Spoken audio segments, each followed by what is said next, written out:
కర్కాటక రాశి వారికి కూడాను ఈ 15వ తేదీ నుండి 30వ తేదీ వరకు మనం చూసుకున్నట్లయితే కర్కాటక రాశి ప్రభావం గురుడు ఉండడం వలన విద్యార్థులకు మంచి లాభాలు ఉంటాయండి.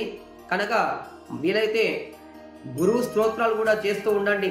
దానితో పాటు ఎవరైతే వ్యాపారంలో ఉన్నారో చంద్రుడు కాబట్టి పంటల విషయంలో కానివ్వండి, అదేవిధంగా తెలుపు కాబట్టి పాలు పెరుగు వ్యాపారాలు కానివ్వండి, వీటన్నిటిలో కూడాను నష్టాలు వచ్చేటువంటి అవకాశాలు ఉన్నాయి. కాబట్టి కాస్త గమనించి సాయంత్రం పూట చంద్రుడు వచ్చిన తర్వాత చంద్రుడికి నమస్కారం చేసుకొని ఆ పాలని కూడా ఒక గిన్నెలో చంద్రుడి ముందు కిందగా పెట్టి ఆ చంద్రుడిని కూడా నమస్కారం చేసుకొని ఆ పాలని మీరే కూడా తాగండి పడుకునే ముందు.